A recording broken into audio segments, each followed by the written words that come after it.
Hi, I'll pick up where I left off in the last video from the chapter on the Mordent in Carl Philipp Emanuel Bach's Versuch über die wahre Art, das Klavier zu spielen. Bei dieser Gelegenheit kann man anmerken, dass der Mordent und der Pralltriller zwei entgegengesetzte Manieren sind. Der letzte kann nur auf eine Art, nämlich bei einer fallenden Sekunde angebracht werden, wo gar niemals ein Mordent statt hat.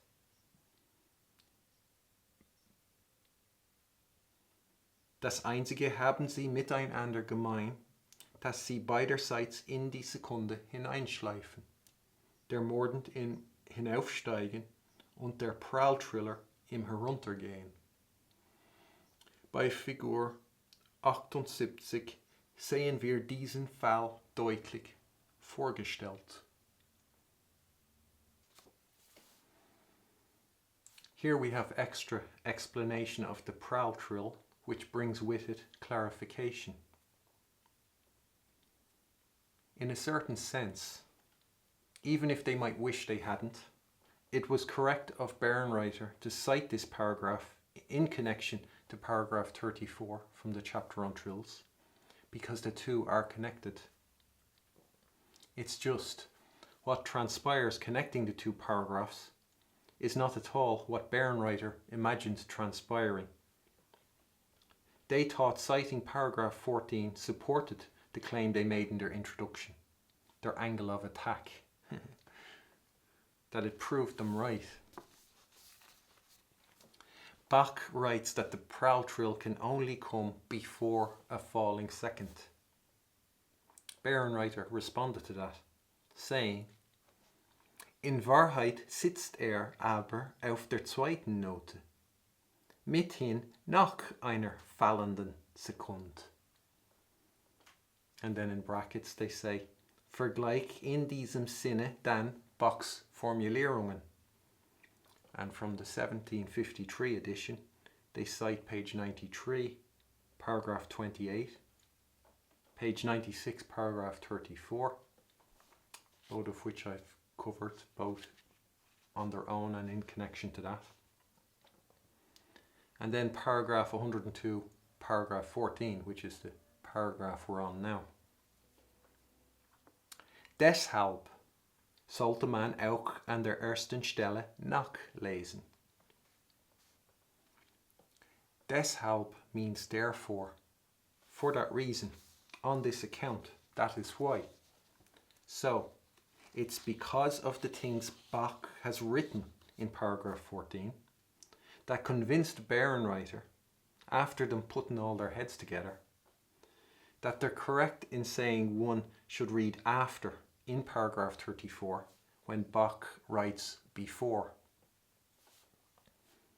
Therefore, they see the citation as proving them to be intelligent, knowledgeable, astute, scholarly, prudent and perceptive.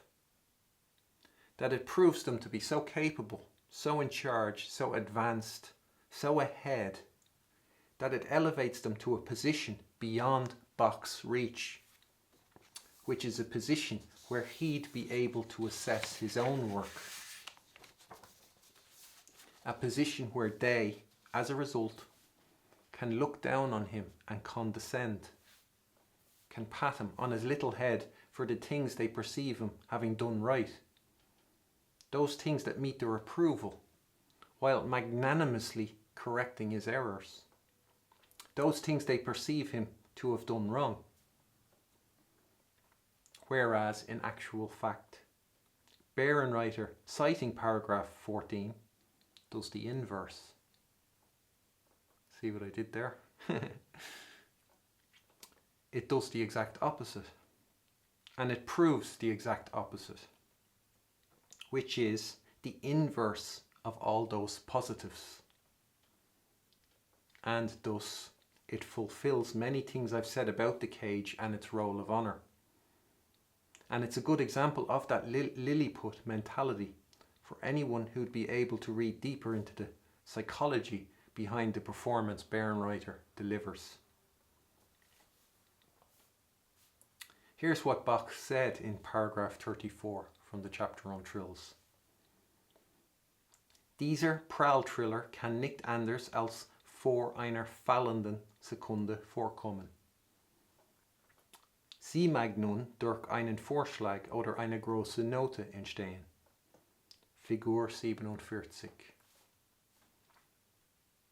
So, let's say there was someone having trouble understanding that sentence. That they were either confused as to which note Bach is referring to as the falling second, and that, like Bärenreiter, they understood the G of figure 47 to be the falling second. Den Pralltriller lokalisiert Bach zunächst vor einer fallenden Sekunde. In Wahrheit sitzt er aber auf der zweiten Note, mithin nach einer fallenden Sekunde.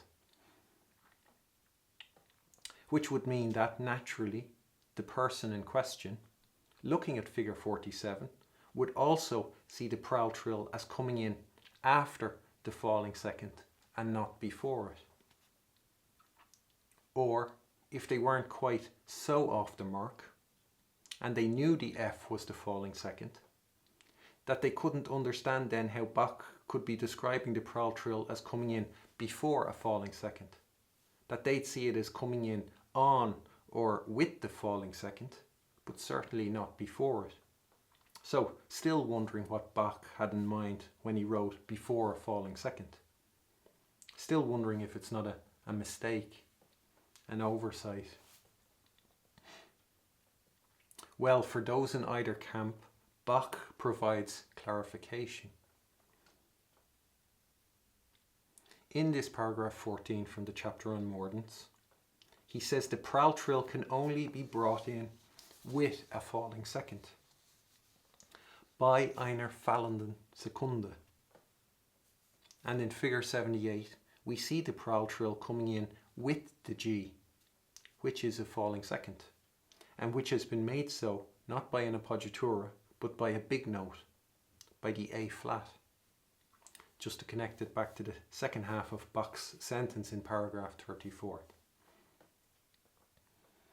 Alternatively, we see the Mordent coming in with an ascending second, an E flat, made so by the preceding D. From there, Bach then goes on to explain these two kinds of seconds in relation to their respective ornaments. He says each ornament slides into the second.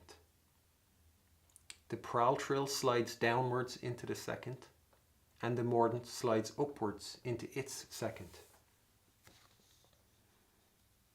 And speaking in terms of music, where its landmarks don't occupy a physical location, but rather a moment in time, the moments that one can slide into are the moments that lie ahead, and not the ones that have already passed.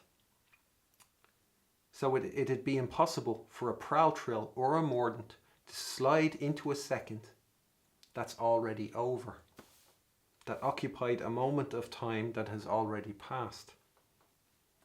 To do that, we'd have to travel through time in reverse, which would mean our death would be our birth, and our birth would be our death. And there wouldn't be that question of how would you like to go? We'd all be going in the same way, plunging feet first whence we came.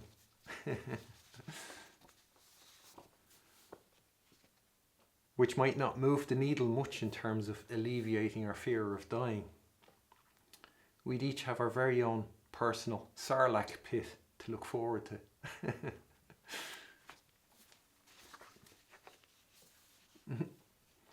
Bärenreiter doesn't get that. I mean, I'd figure it's safe to assume they read the paragraph, seeing as they included it as evidence to support their position. They obviously must think that you can slide into a second that comes before a Pralltrill. because according to them, one should read after instead of before.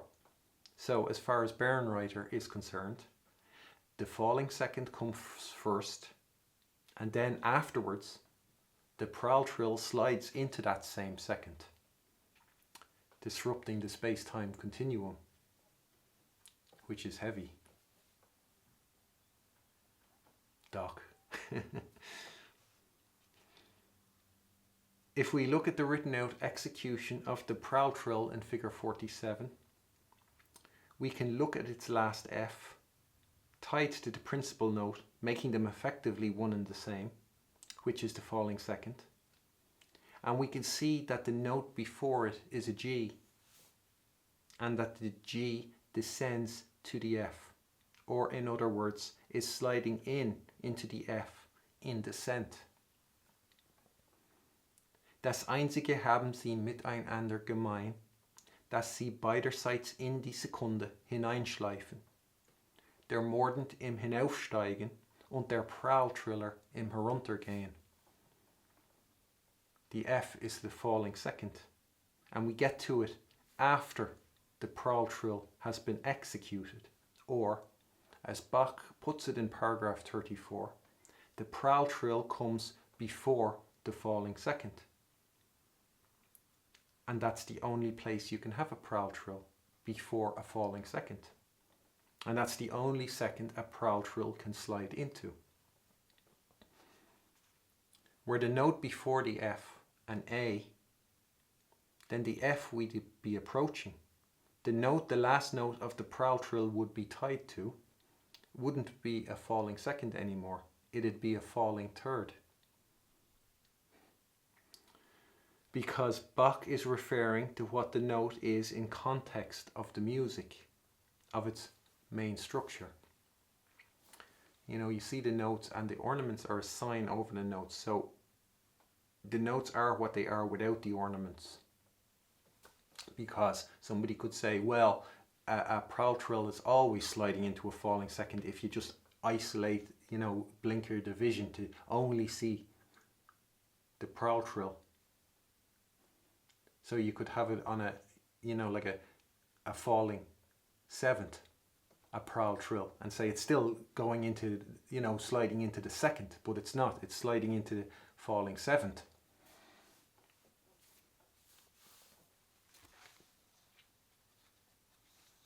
And, by the way, we don't know what the G in figure 47 is. Bärenreiter thinks it's a falling second. Bärenreiter thinks it's a falling second. It could be anything. Depends on what the notes preceding it is. In order to know what the G is, you'd need to know what the note coming before the G is. And there you can see, you know, the logic Bärenreiter are representing, and I'm sure they're representing the roll of honor logic. You know, they're saying exactly what is, how they're talking exactly how it's talked in the roll of honor circles, and they understand music exactly how the roll of honor understand music. So every roll of honor person will agree with Bärenreiter when they say the G is the falling second. And you can see how their logic, the flaws in their logic, I don't know, I'd imagine a physicist or something would understand how, where it fails. Because if you were to, let's say the G, if you were to add an extra note before the G of figure 47, and let's say that was another G, well, because of that extra G, that G would become a repeated note. You could say about that G that the G is a repeated note because of the information that the G before it provides. So the note before it is determining what the note following is. And there's the logic doesn't, there's no consistency in the logic that Bärenreiter is representing, because for them as well the second G would be the repeated G. It's even obvious for them that to call the first G a repeated G, because the second G after it, is obviously wrong. It's the second G that's the repeated G, because so there, it's all of a sudden switched. All of a sudden the note before is determining what the note following is for Bärenreiter 2. And another way you can see the flaw in the logic that Bärenreiter represents is, if you think figure 47 in isolation, Bärenreiter knows that that G is a falling second.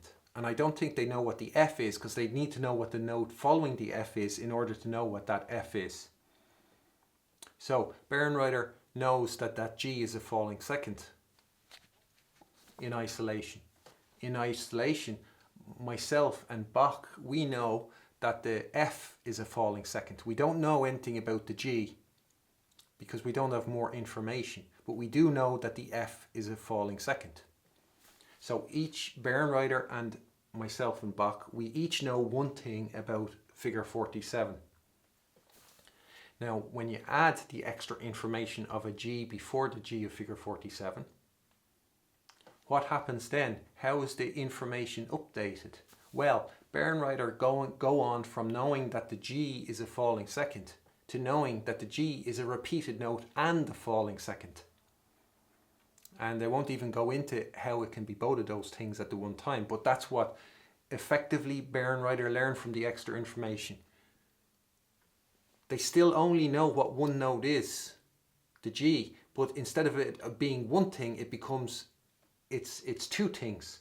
Whereas myself and Bach, with the extra information of the added G, we then know that that G, the first G of figure 47, is a repeated note and the F is a falling second. So we know things about, with the extra information, we know things about two notes. Bärenreiter still only know about one note. And there you can see the flaw of the logic that Bärenreiter represent, and you can see where it leads. That's an example of, you know, putting a false god. The false god is the logic Bärenreiter represent in place of the one true god, which is the correct, which is the true logic, the correct logic. And as long, whenever you put the wrong answer, when you elevate that higher, when you elevate the wrong answer to the position of the right answer, you're putting the one true God, you know, a false God before the one true God. And what results is all the mess that follows. All the flaws in every, you know, in all the understanding, because the wrong answer is seen as the correct answer, and it gets lost. And Bärenreiter is a good example here of how low it can cause you to sink.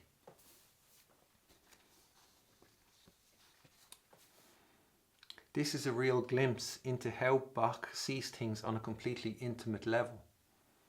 So it's like you're looking through his eyes, and you're seeing how he appraises. When he looks at that figure 47, you're seeing how he analyzes it.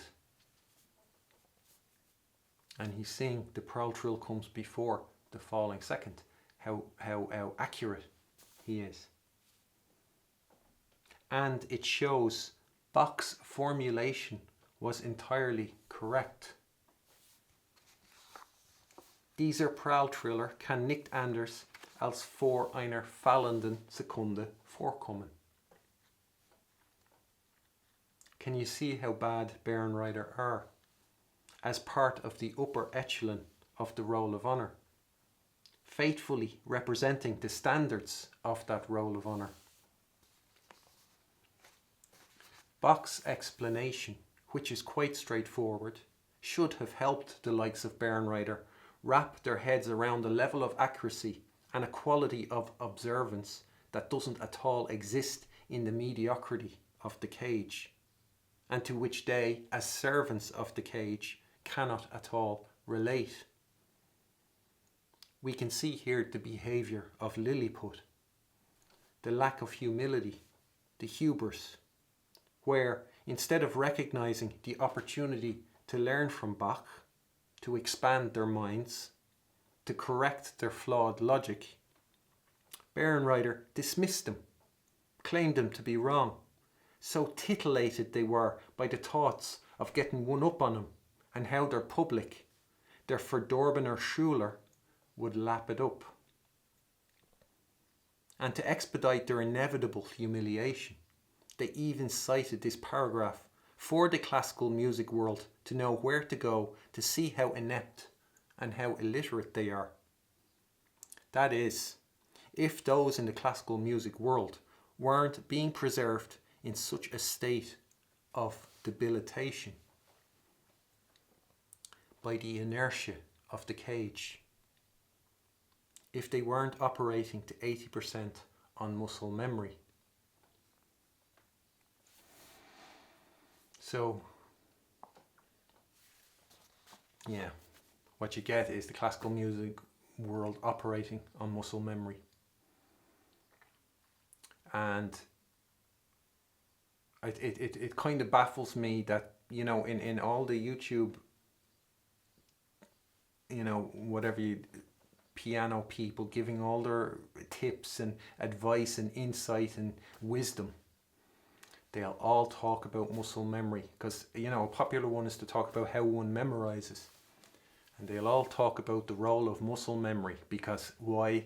They haven't got a clue how to memorize. So they need, that's the one thing, they need to talk about muscle memory, because they need the filler, because if they were to talk about what's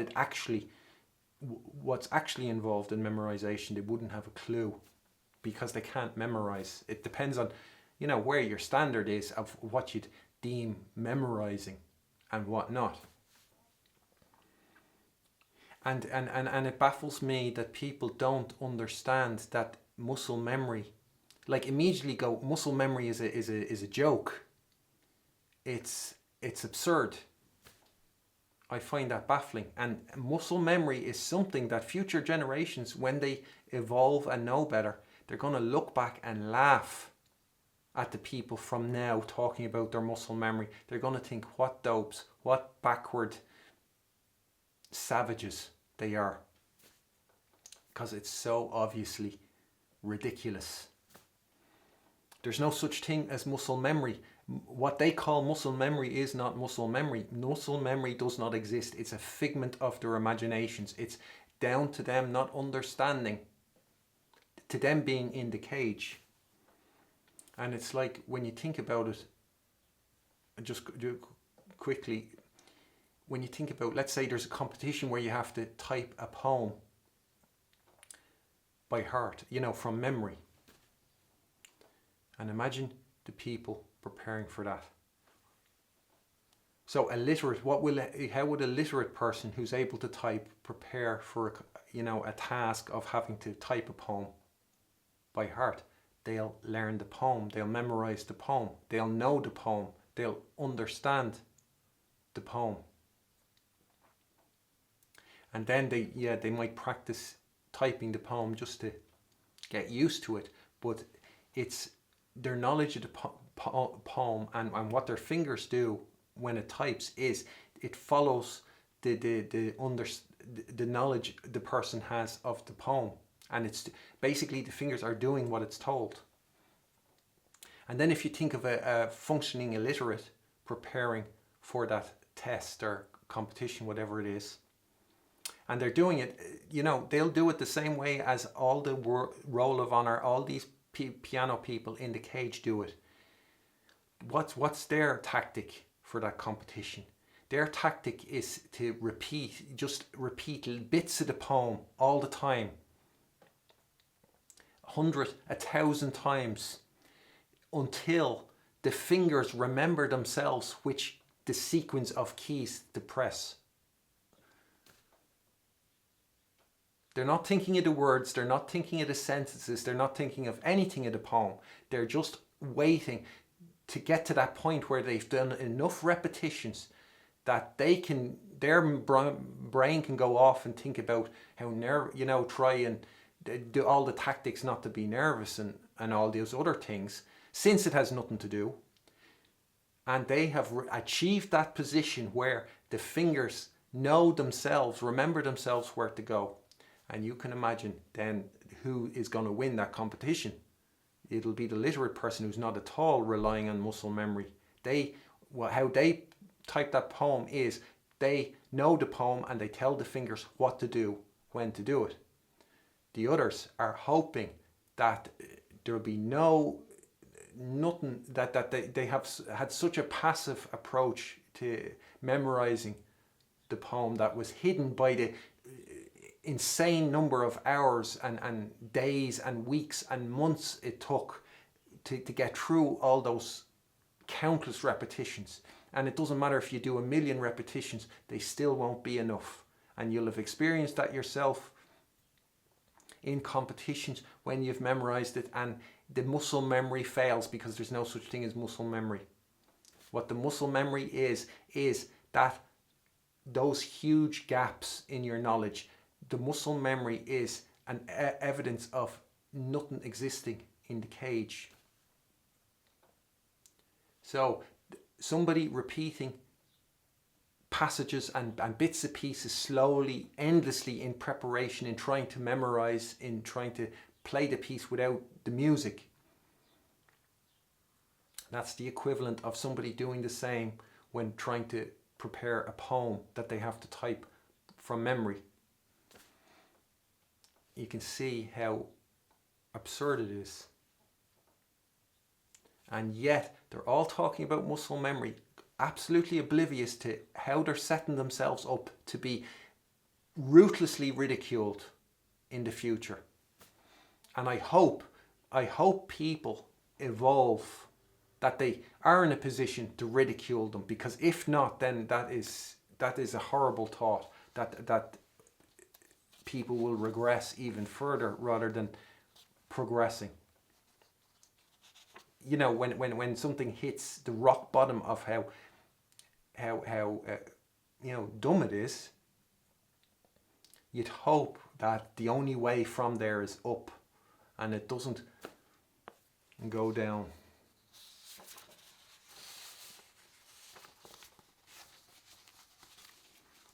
I might have written in the introduction, if I was writing the introduction to Bach's Versuch, the introduction of the publisher, I might have written how what Bach said in paragraph 4 might seem confusing, but how he goes on to clarify. And alternatively, looking at the written out execution of a long mordent from figure 72, we can see the last note of the long mordent, an F, sliding into the G, which is the principal note, the ascending second in ascent. We can see the mordent in that case coming before an ascending second.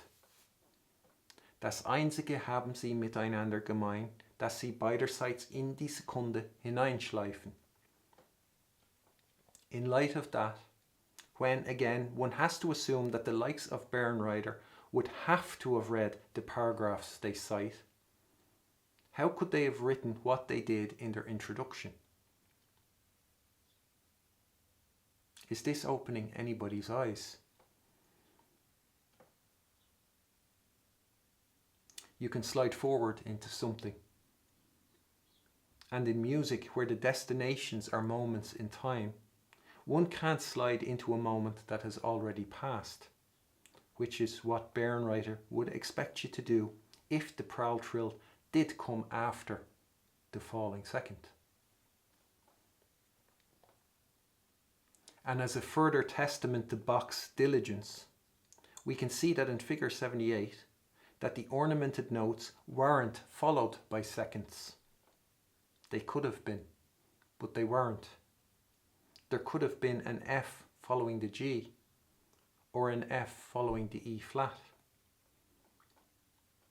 Bei Figur 78 sehen wir diesen Fall deutlich vorgestellt. Bach had the foresight to avoid that potential ambiguity. Had he followed them with seconds, thus inadvertently leaving the door open a crack.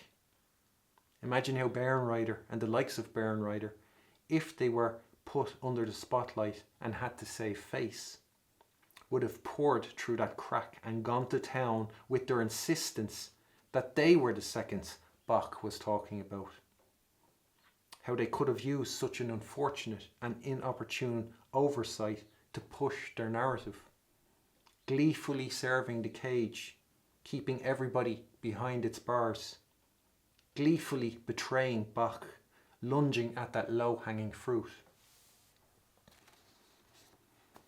Bach's extra attention to detail might generally go unnoticed and unappreciated, but I can say that I'm extremely thankful to him for it, because I can just see the frustration I'm spared and the crap I'd have to otherwise stomach. And going by the likes of Bärenreiter, their professional peers, our roll of honour champions and experts, the masterclass givers and the world-famous virtuosos with their award-winning urtext interpretations, one could think Mozart didn't use Mordents. You'll notice an extreme lack of Mordents in their performance of Mozart. If figure 78 were from Mozart, there's a big chance that there wouldn't be the sign for a mordent over the E flat, that there'd be a TR over it instead, or that zigzag sign. It might have looked like how bars 17 and 18 look of the rondo and polonaise. The second movement of K284, his sonata in D major, the Dürnitz one. There's a G sharp falling second and a B ascending second, and the order and the spacing of them relative to each other next to figure 78 is the same. The falling second, the ascending second, and the note in between, all of equal value. And by the way, you can see Mozart's adherence to the rule of paragraph 13 in how he ornamented that phrase. And the roll of honour then, if figure 78 were from Mozart, wouldn't play a mordent with the E flat. They'd force their trill or shake in there, as they do in bars 17 and 18, because the knowledge Mozart would think the performer is bringing to the table when reading his score doesn't exist in the cage. But do you think if Mozart was playing figure 78 that he wouldn't play a mordent?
I mean, you know, they like to present the roll of honour, like the classical music world likes to present it like there's this huge difference between Carl Philipp and Mozart. But imagine Imagine Jimi Hendrix was still around, and imagine Jimi Hendrix was to meet up with Kirk Hammett of Metallica. Do you think there'd be anything that Jimi Hendrix would do that Kirk Hammett would like dismiss or brush aside and say, nah, that's uninteresting now, it's so old fashioned, it's boring? No, Kirk Hammett would be like hanging off every note, seeing what he can use, and he'd be full into it. And if Jimi Hendrix said you could play it this way, Kirk Hammett would say, yeah, that's cool, I love that. So do you think if Mozart was playing Figure 78 that he wouldn't play a Mordent, that he'd reject Bach and say, you know, there's these roll of honor people who just have one shake after the other regardless. That's what they put everywhere. They have a one-size-fits-all ornament. They're much better.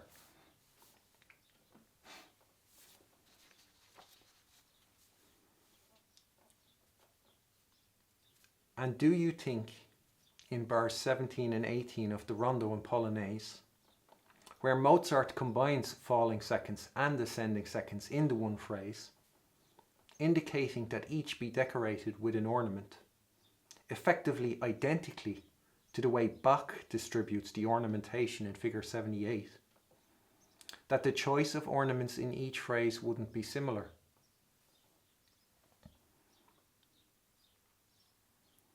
We're talking about using the correct ornaments in their proper places. We're talking about the ornaments doing the things Bach, in paragraph 1 from the chapter on ornaments in general, tells us they do. Sie hängen die Noten zusammen. Die Ornaments. Sie beleben sie. Sie geben ihnen, wenn es nötig ist, einen besonderen Nachdruck und Gewicht. That's what the ornaments in bars 17 and 18 are doing. Each give their respective notes their appropriate emphasis, which is key to making sense of that closing slur, which I might add is the extensive use of articulation to express the music.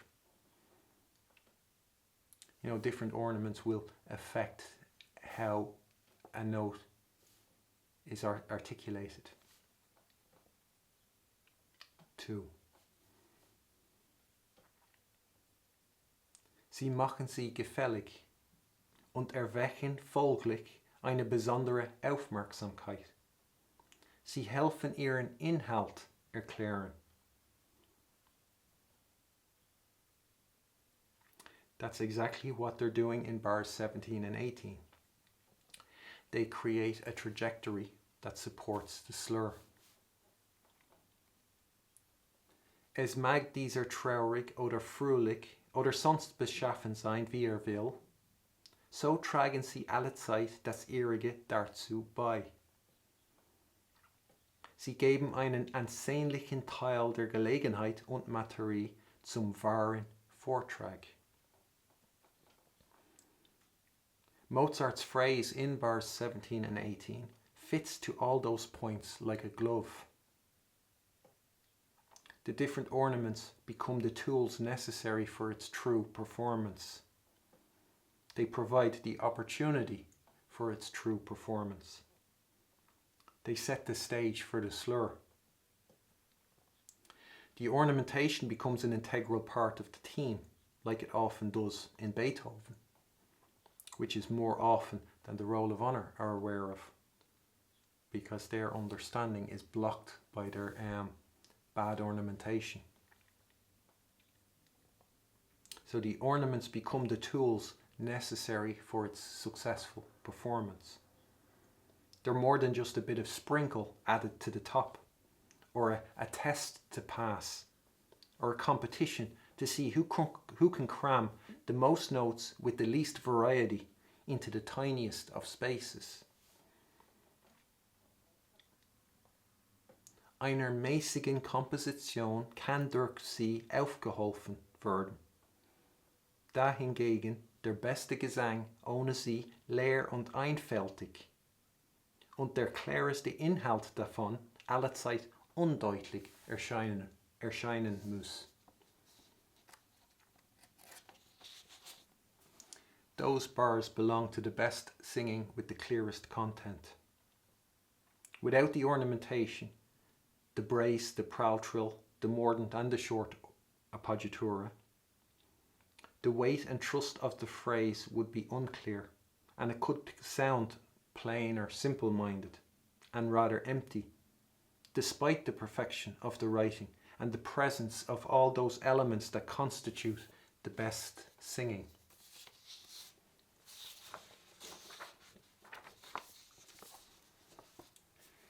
The same can be said for bars 9 and 62 of the second movement of K310, Mozart's Sonata in A minor. Despite the singing and the perfection of the writing, again, without the short appoggiaturas, the passage can be plain and monotonous in context of what comes before and after, or simple-minded or naive, which can be heard in any of the recorded performances of any of the Roll of Honour. What did Mozart do to avoid that plainness and monotony? He indicated the passage to be played using short, unchangeable appoggiaturas.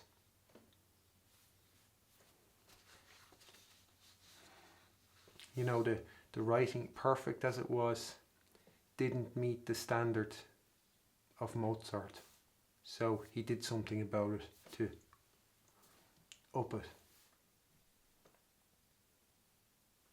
You know, didn't mean the refinement or the sophistication, it didn't meet that good taste that Mozart embodied.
So viel Nutzen, die Manieren also stiften können, so groß ist auch der Schaden. Wenn man teils schlechte Manieren wählt, teils die guten auf eine ungeschickte Art außer ihren bestimmten Orte und außer der gehörigen Anzahl anbringt. Bach could be referring here to the teachings and the performances of today's Roll of Honour. The damage they do to the phrase through their ignorance of the mordent, and of the short appoggiatura for that matter, the 18th century lick, can be heard in the recordings of the rondo and polonaise posted on YouTube by their fans or their PR people, or whoever put them up. Or they themselves, I don't know. The phrase becomes nonsensical, inane. It lacks any shape or direction. It lacks any swing. It don't mean a thing if it ain't got that swing, i.e. nothing exists in the cage. It lacks naturalness and roundness. and variety. They are performances that lay bare the functioning illiteracy of the performer. There is not a single one that makes logical sense of the slur at the end of the phrase. And what's their excuse? What do they put that down to? Who do they blame for that? How many students have learned or have been taught or encouraged to look the other way?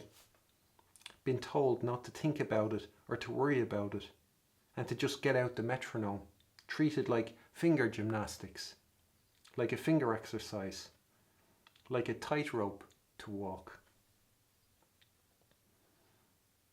The damage they do is to Mozart's reputation, to his true legacy.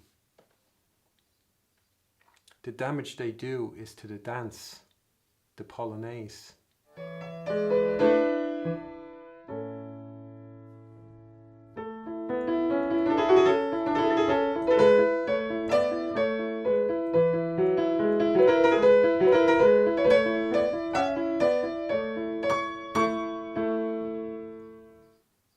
The damage they do is they can turn you off from ever wanting to learn the piece. After listening to the roll of honour and that phrase, you could think, ugh, no thanks, not for me. It's not worth it. And you could be thinking it's a pity because it has such a cool quintessential Mozart opening. You know, you can hear something the same in that film Amadeus, directed by Milos Forman, you know. And you think, yeah, great opening. Pity about that poor middle bit.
That's there, you know, that bit's one of the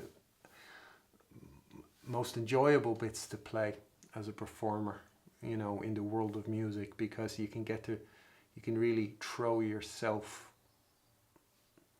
you know, like if you're dancing and you get in sync with the music, where you feel like you can throw your body around in different directions. You can get that feeling out of playing that thing, but not in the cage, and not under the guidance of the roll of honour.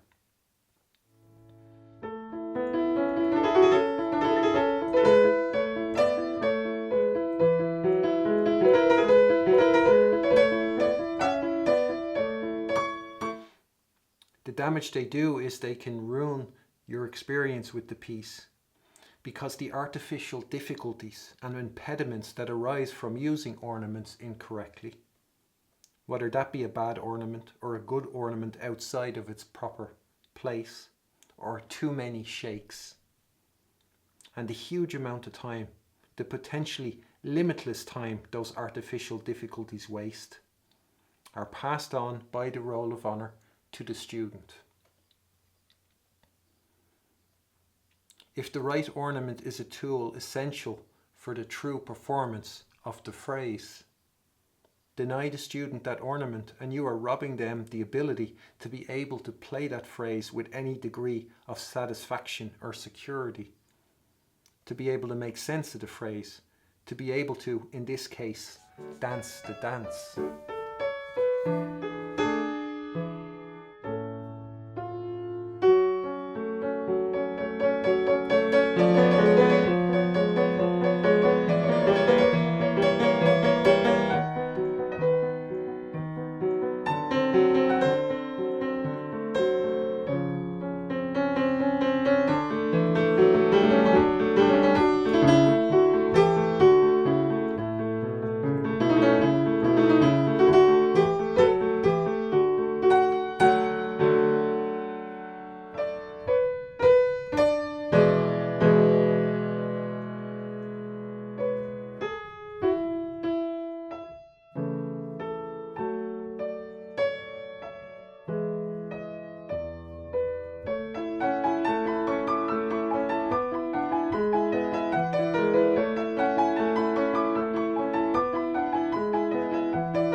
A jump, jump and jump is not going to find what a hop, skip and jump helped create.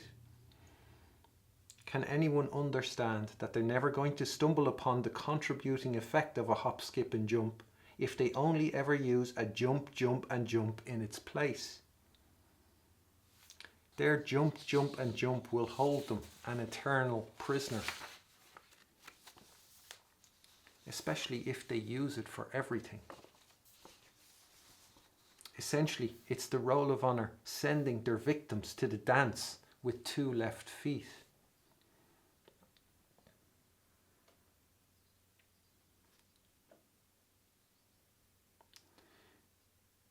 The last comment, by the way, of not having the ornaments in their appropriate quantity could as well, in part, be referencing the rule in paragraph 13 that we were looking at in the last video. Deswegen haben diejenigen allezeit sicherer gehandelt, welche ihren Stücken die ihnen zukommenden Manieren deutlich beigefügt haben, als wenn sie ihre Sachen der Diskretion ungeschickter Ausüber hätten überlassen sollen. In figure 78, Bach shows the combined use of the Pral trill and Mordent. You don't think Mozart would do it that way? That he'd use the palette of ornaments available to him? That he'd utilize the variety that's to be gotten from the correct ornaments in their proper places? And just have instead the same uniform and mind-numbing interminable succession of shakes of those unskilled practitioners that speak only to the fetishes of an audience. Why did all those roll of honour people think that what they did was good enough? Why did they accept it as Mozart and not a sign of their own mediocrity? Why do their fans accept it as Mozart and not a sign of the mediocrity of their champions? Has Mozart not done enough as far as these people are concerned to have proved his genius?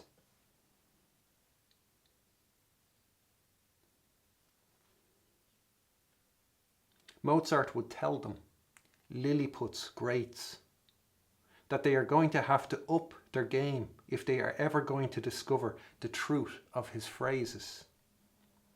So put them next to Bernreiter, he'd say. Because I can say that, I could ask the same about Bernreiter. Has Bach not done enough to prove his standard, that they should at least, before they correct them, double check to see if they're not the ones.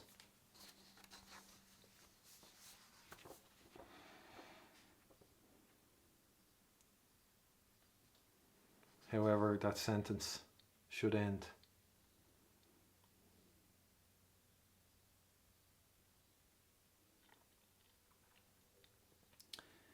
And the thing with the, the TR sign or the shake,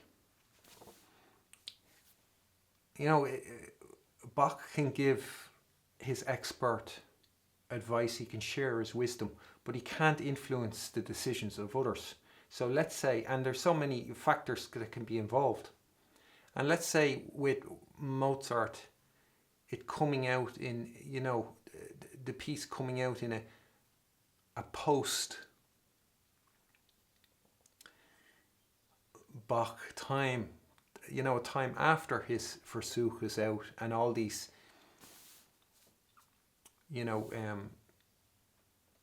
instruction things. It seems it was popular at the time that there were so many, just like, it's always the same, yeah. And the publishers thought, the people know now. They know that you are to use the full palette of ornaments at your disposal when interpreting the music. They know now that you don't stick a trill or a shake in everywhere where, there's a sign for it to be ornamented. And it could have been quicker and more efficient in printing to just have the one sign all the time, to have a whole bunch of different signs, one for each ornament. And the people are anyway so advanced. So the idea of the printer perhaps was exactly what Bach warned against. The printers thought, we can leave it up to the discretion of the performer.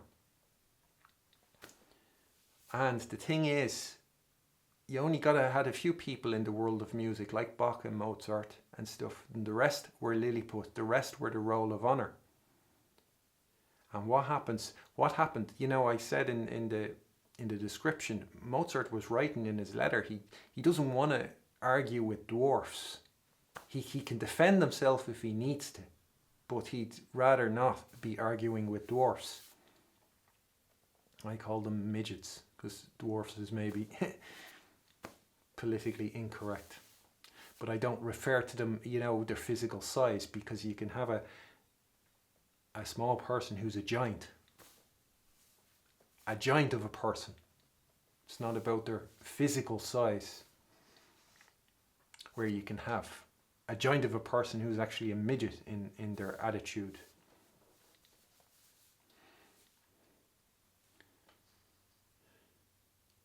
Yeah, so they left it up to the discretion of unskilled practitioners. And those unskilled practitioners, the dwarfs that Mozart didn't take over or didn't want to argue with, they took over. They wrote the history. They took control of classical music, and they are driving it into the ground, where it's a horrible place to be. There's horrible attitudes, horrible perverted ideas, and it's like equivalent to how some like Star Wars fans can be, that it's all about greed and consumerism, and they'll go nuts if R2D2 has a different color, and that's the level it is, and that's nothing for the soul. That is empty. It's all based on empty ideas and empty existence, and it's horrible. It's unbearable for me, at least. And if that's the trend, and Mozart would prefer to indicate but he's submitting what he writes to the publisher, and if they're doing it with the TR sign or the zigzag, the squiggly line for the shake, if that's how they're presenting, well, that's how Mozart will write it in. He can't turn the tide, because as well,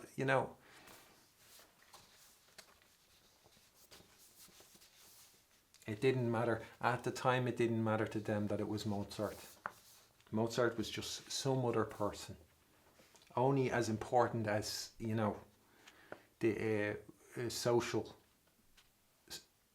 position he's in.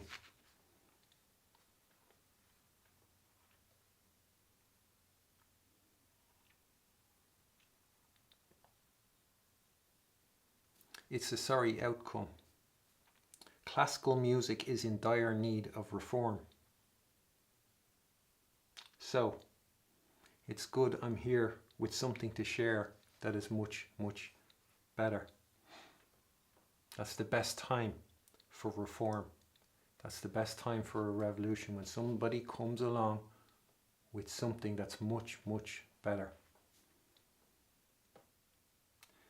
I could take everybody out of the cage. I could change the face of classical music. I could change people's understanding of potential, of option, of possibility. Classical music has painted itself into a corner where it can, you know, split hairs, just look for. No, it's ridiculous. I can't even talk about it. That, by the way, was showing, so in reference to sharing something that's much, much better, just in case, like I always think it can get lost in the value of what I'm sharing, the substance, how substantial it is. So what I did there was showing how what Bach teaches can be applied to the classical piano repertoire. It's showing how the functioning illiteracy, the artificial intelligence of the cage, can be addressed on at least a basic level, as opposed to addressing it on a deep level, which is what ultimately needs to be done. So calling them functioning illiterates, I call Sokolov and Kissin high-level functioning illiterates. I'm not interested. It's not about, you know, insulting them. It's about diagnosing the problem. And in the cage, your champions in the cage, the highest they reach is the level of a high-level functioning illiterate. And then you get a mid-level functioning illiterate. I think most people will be at that mid-level stage, but you'll go from the range to people who are completely illiterate. I mean, a functioning illiterate and an illiterate person, it's the difference it makes is how much they can disguise or hide their illiteracy. And because it's a diagnosis, it can be, you know, if you think of literacy, an illiterate person or a functioning illiterate in terms of just reading, not in music, but in terms of reading, one can think, yes, that can be addressed, that can be rectified, that can be cured, you know. And they'll think, yeah, we can turn a functioning illiterate into a literate person. They just have to, you know, learn how to become literate. And they will become literate. And that's the same here. And I can address it on a deep, deep level. But at the moment I can address it on a more surface level. You know, and all that can be researched, what I'm saying. One way it can be done is by familiarizing oneself with how I play the pieces, with the singing, articulation, phrasing, pacing, voicing, etc. And then, with all that in mind, listening to the roll of honour. The damage they do and how bad that sounds will become apparent where one might not have noticed it otherwise without a comparison. When you listen to something, we had a performance sort of a class when I was studying, where all the piano students would meet under the supervision of a professor, would meet in the conference room, you know, where they'd have recitals and stuff. And somebody would play, and, you know, everybody in the audience would kind of give their input to the performance. It was like, it wasn't, you know, and the person themselves would as well give, you know, talk about what they did and stuff. And there, like, what it's when you don't have the comparison, it's very hard to know how a piece can be better. When you hear it being played, it's very hard to know how it can be better. But when you hear something that's better, it can be very easy to think, ah, yeah. Then you can see where that piece fell short or whatever, where it could be better. But before you have that comparison, it can be very hard to tell how it can be better when, you know, when you're learning. And I've noticed in master classes that the master class givers, they can fake that a lot, because I can see that they don't have a clue how the piece, they've just learned how to, you know, pick out certain things, and some have a better sense than others. Like Andras Schiff, I'd say he's in the cage, but I get the feeling like he's, you know, peering through the bars of the cage, and he can have a, like, he can sense, or he has a sense of what it might be like outside of the cage in the world of music, but he can't imagine it. You know, he can't actually picture it, but he has a sense, and I get the feeling that he'd perhaps, if I'm not mistaken, that he'd, like, it'd be a dream come true for him if he was to enter the world of music. But then again, I don't know. It could be that he rejects the world of music and he's just, you know, after the cage, that it's all just a show, a pretense. I don't know.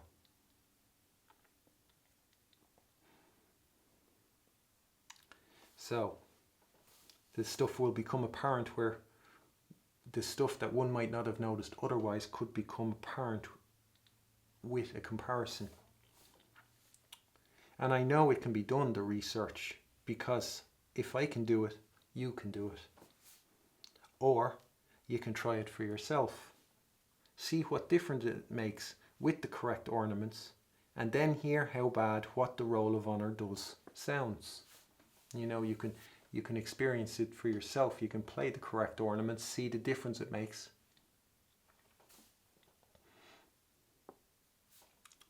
And then listen to the roll of honor.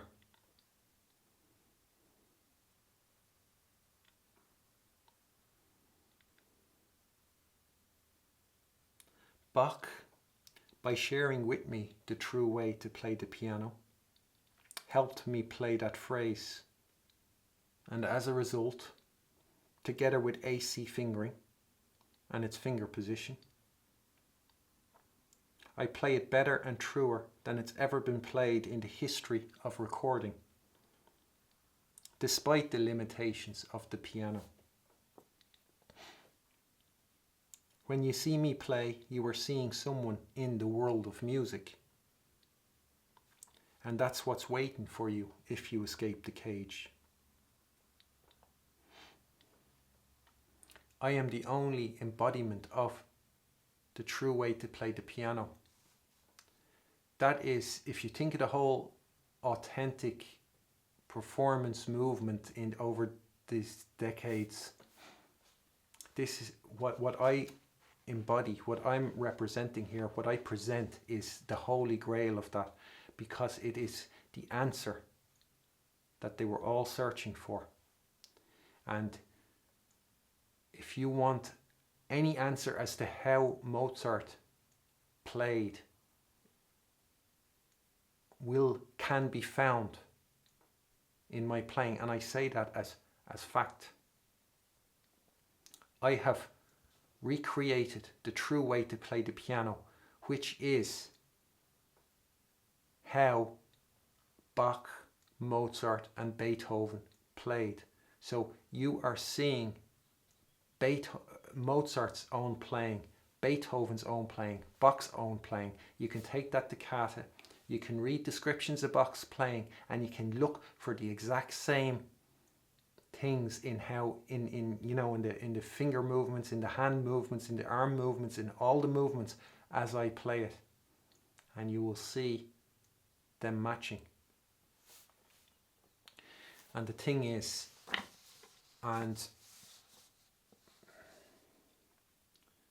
you can watch my videos, and you can look for a single movement that's superfluous to the music making, and you can listen to the articulation, the playing of every single note in every voice, and you can see the perfection of that. And so you can see every single movement I make is 100% done to serve the music making. And when that music is Mozart's music, and 100% of my movements serve the playing of the music of Mozart, my movements then are not my movements anymore. They are Mozart's movements. They are exactly, there is no other movements in my playing other than the movements that are required to play the music that Mozart determined. So he determined all those movements, and I don't do any other movements. So they're not, they cease to become my movements, and they become Mozart's movements. And this is of huge historical significance in classical music. This is the holy grail of that entire authentic movement. And if any of them were serious about what they've been doing, about the work, about the goal of realizing how did Mozart himself play, well then they would acknowledge this, they would share it, they would spread the word, they would study it. Because if what they've done is if they think it's if it was worth anything at all, they do that. Or else it was just a big scam, and all they were after is, their money, their whatever. And they don't care in the slightest about the actual goal. Well, then they'll ignore this, and they'll repress it, and they'll hope that everybody else ignores it, and they hope it never sees the light of day because it makes them look incredibly bad.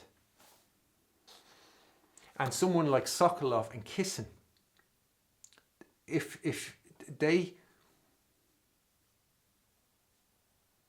really were a musician, they'd be honored to be defeated by me.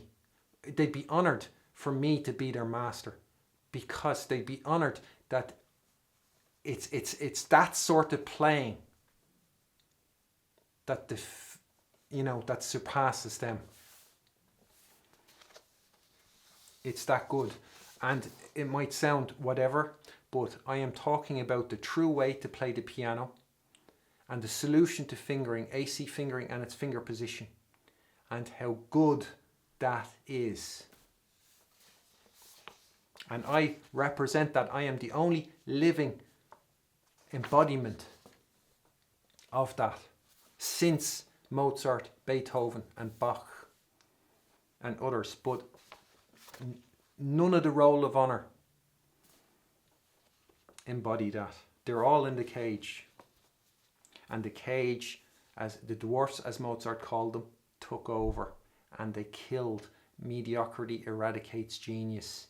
That's all it wants to do. It wants to eradicate genius, because as long as genius is around, mediocrity's existence is in danger. And it's like Chinese whisper, it's the Verdorbener Schüler produced their Verdorbener Schüler, and eventually you get to a state where there's like the sixth generation of verdorbener Schuler. And imagine leaving illiterates, functioning illiterates, in charge of the prose and the poetry of the classics, and you're listening to them recite, you know, sonnets by Shakespeare, or what a disaster that would be. How it would distort the things, you know, the perception of literature, great literature. And you know, and atonal music is a great example of you know, what do these verdorbener Schuler come up with?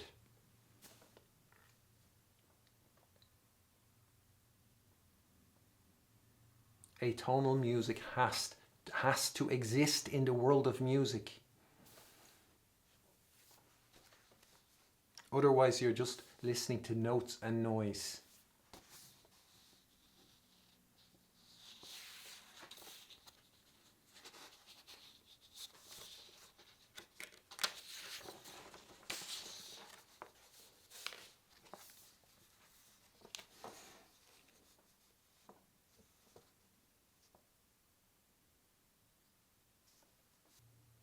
Okay, I'll leave it at that for this video, and I'll pick up where I left off in the next. Thanks.